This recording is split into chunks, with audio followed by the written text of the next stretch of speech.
Welcome to the Little voice. My name's Little Lisa, and That's little Alex. that's Little Alex. And this is Little Debra, Mama Debra. Little Mama Debra. And Debra is my very good friend and brother Adam's mama. And that's how Adam's I met mama. her. Yeah. And so take it away, Alex. Yeah, Adam's my best man, and I'm getting married this year. Oh, that's amazing. So I know you're getting married, but it's amazing for all the viewers that didn't know by now. I'm happy to announce that it's not going to be next year, it's going to be this year. So That's news to me. I met in a place where Adam, who is Debra's daughter, invited me to. Adam is Debra's daughter? Debra's son. Yeah, that's right. Sorry, I'm in my little voice. It's okay. And so, with all introductions, Debra, what is it like to raise such a healthy sons, and also to be a grandmother? Oh my goodness. First of all, thank you and Lisa and little Lisa and little Alex, you for having me come on and visit you today. I got really didn't have to take my nap so I could come on. But to be a mama of two of the most amazing sons in the whole wide universe is an honor that that they chose me to be their mama. And then I born them a long time ago. How long ago was it? Well, Adam is this year, 2021. Hello world. Adam's birthday. He'll be 46 in October. He's my widow Libra. And Forrest, he will be 40 on the 23rd of this month. So he's my widow Taurus. Happy birthday. Yeah, so, friend him if you're not and send him happy birthdays. And so lots of cool stuff. And their whole lives from the minute I got to meet them face to face till now, they have been very mellow and zen and connected to their mama, young men and grown men and little boys and babies. And those of you who know Adam, he's been organized and neat since he was born. He came out very neat and tidy, I think. And Forrest is the perfect little brother for Adam because he's very patient. And what else? They're smart and they're handsome and they're tall.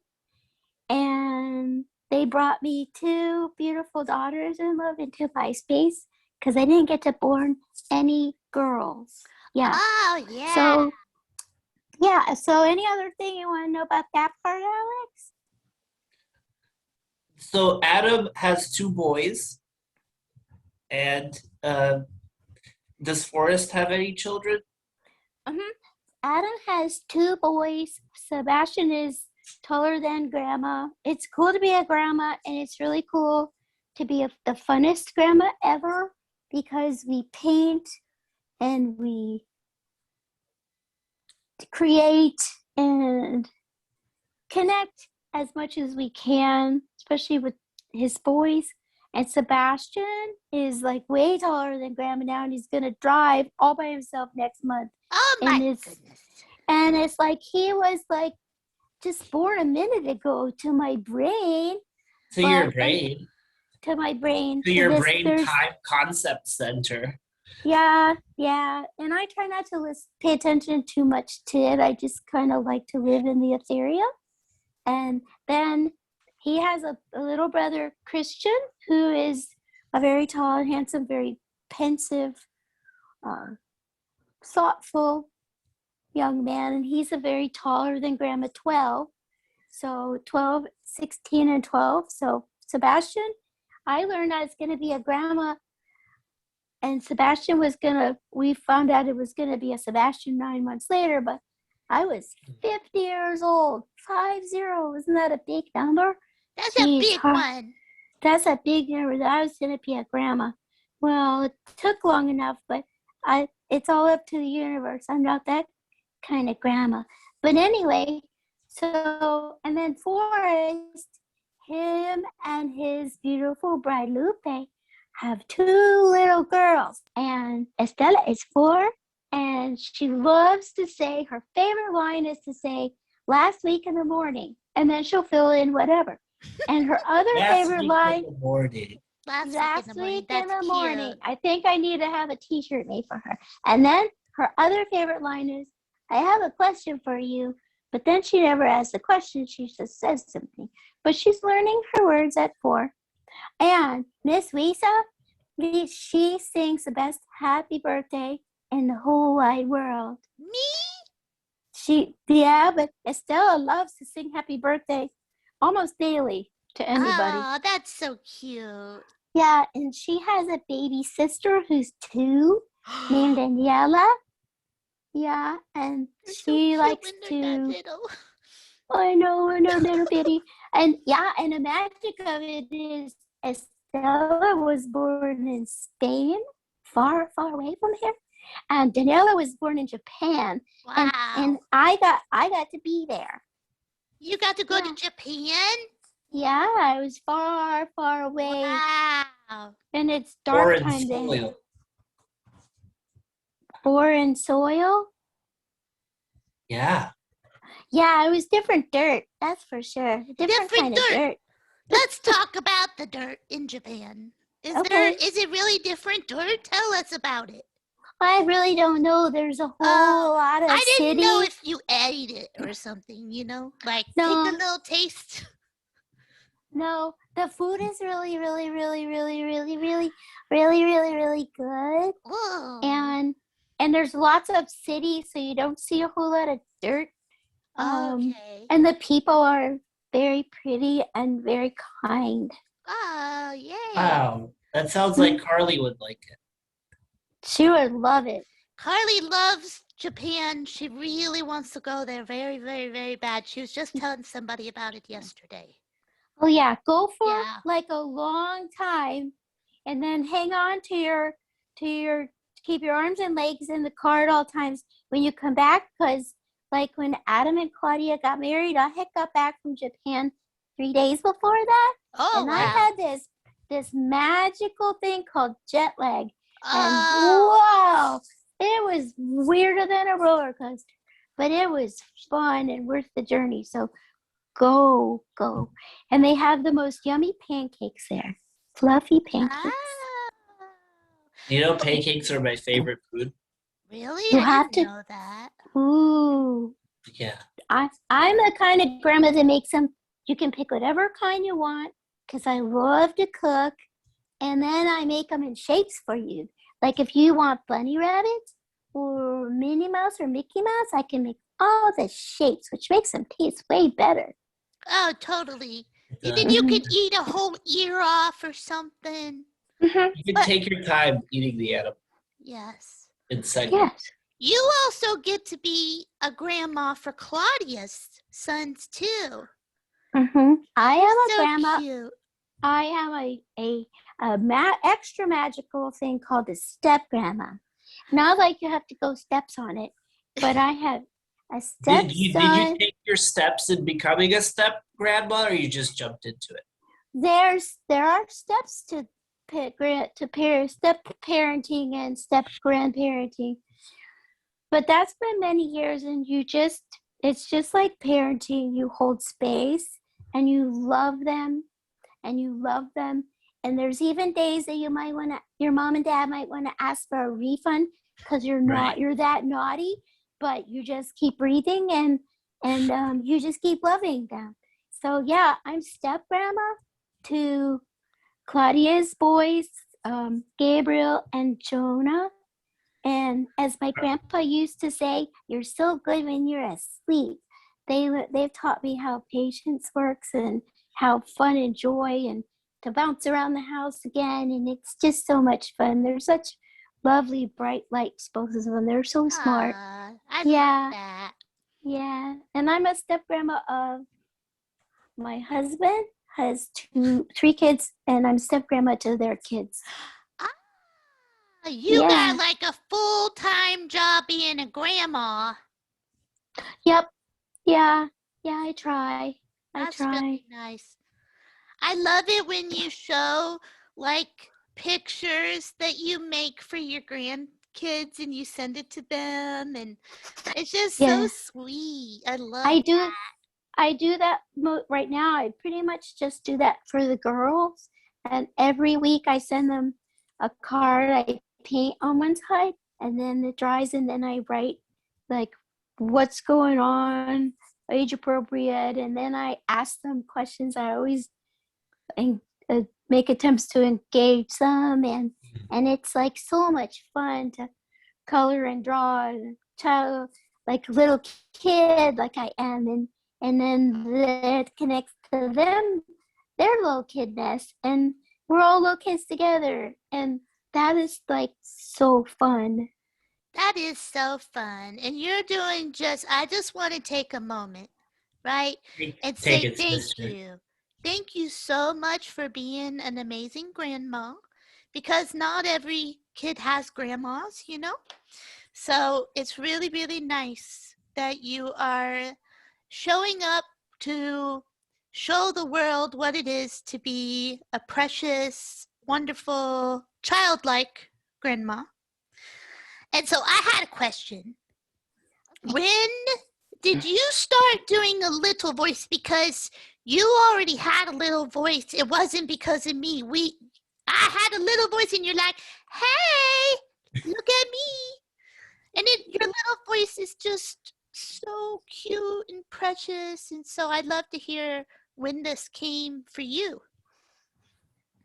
Well, I found a little voice, and there's lots of little voices, and there was a time when I lived in Orlando when I met my husband, and his name is Debra Cooper, like the old time actor. It's pretty fun. Great topic of conversation. And we were going to church, and there's some people there that are really nice and friendly, and they said, I think you guys would be so fun to do puppet ministry. And we didn't have but some lonely need love puppets in a box. So we looked through them and we each picked one or two. And then based on that, we made a voice for them. So one of the main voices I was baby. So of course I talked like baby. Oh. And then I was a little boy named Jimmy, and Jimmy talks like this, because not everybody talks the same. And we love Jimmy. We love Jimmy just as much as we love everybody else, because we're all so lovable. Yeah? That's amazing. Yeah. And I make puppets out of all my dollies when the kids come around. You stand still or it stands still next to me, and I made it and give it a voice or a song or something. So how would it change when you administer to the children, that they would come in, you know, maybe they were stressed, maybe they were thinking about something, but then why is this adult talking to me with a finger puppet that sounds like a baby?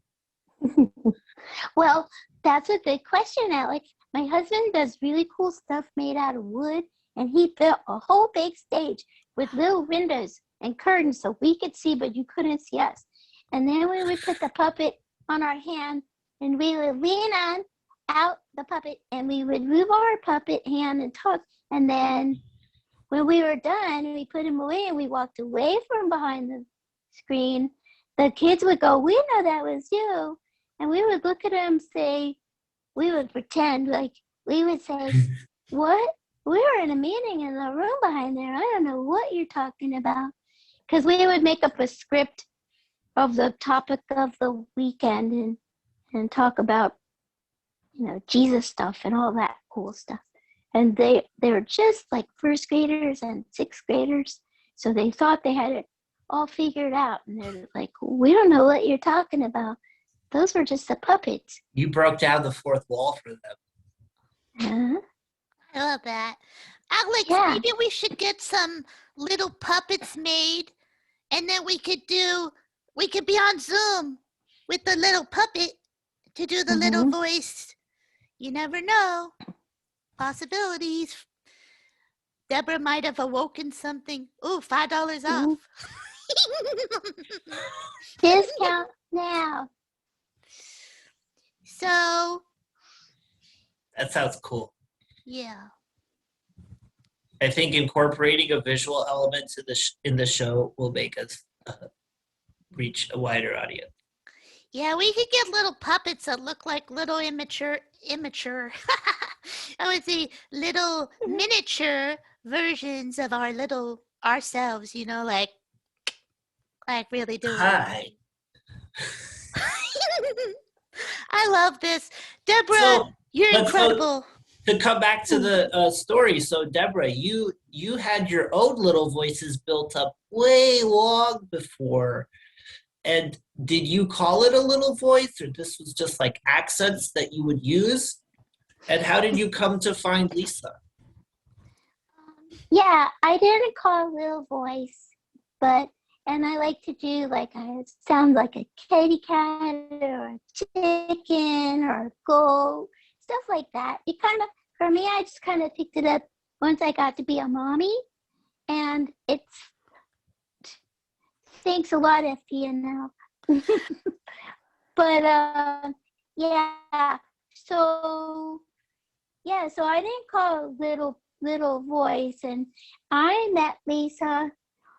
Oh my goodness. I think Lisa, the first time we seen each other was at that cool place in Lake Worth. I don't know if it's still there. I thought it was at Adam's And house. Where you were singing. I don't know. No, I we were met you singing. the first time when Adam lived way up north in that big house.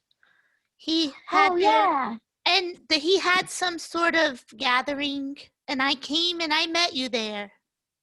Yeah, that's when he used to live like 5 minutes from me. Now he lives an hour and 55 minutes from me. Yeah. Darn kids. Darn. Moving away, having lives. Darn it.